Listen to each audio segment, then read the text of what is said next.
How good is this train set? This is the toy train in a tin, typically found on Amazon or other websites and hobby shops. On the front piece, it says everything that is included with the tin, and along the side of the tin is a small decal of a train traveling around. As for the back of the tin, it gives a little detail about the history of trains and a little history on the Transcontinental Railroad. But enough with that, let's go for the content inside of the tin. As for the content inside, it contains 6 pieces of curved track, 6 pieces of straight track, and the 4 non-track pieces which contain the train, the coal tender, the Potomac freight car, and the caboose, which makes sense.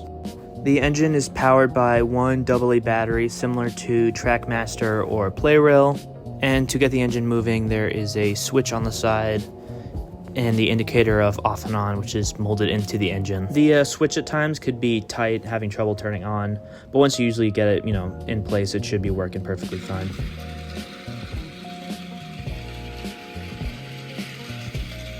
While the instructions do say the main one you make is an oval, you can't make circles, triangles, or hexagons out of it or any other shape in that style. While the one I currently have in this video is the red tin variant, I should mention there are multiple variants.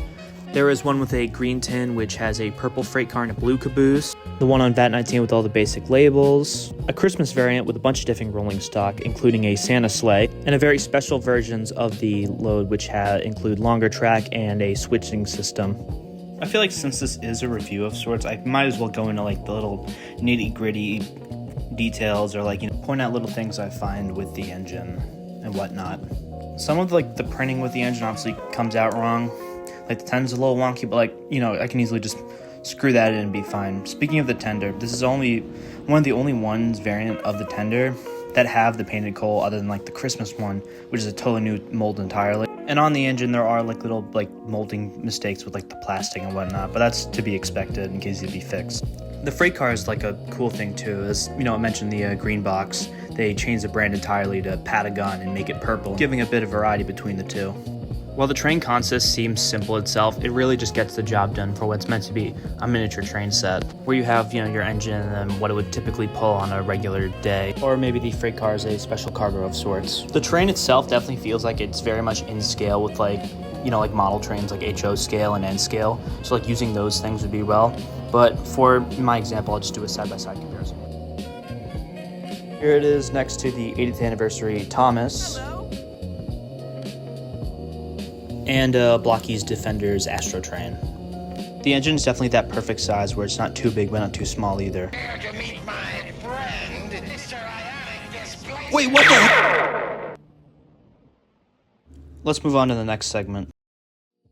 I feel like I basically talked about the engine enough, just going over its contents and what you can do with it, but I really feel like I should really say why I really like it, the capabilities.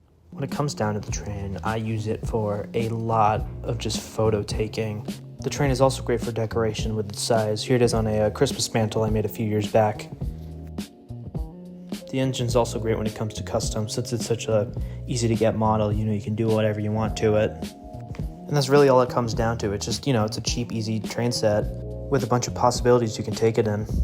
While I wouldn't say this train set's a 10 out of 10 best train set on the market, I do see it though as a very reliable model that will probably last you a good amount of time.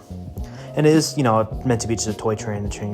You're just meant to be an easy thing you can pull out and put away, no problem, rather than a stable layout. I do see this train set though as a very great thing that can easily customize.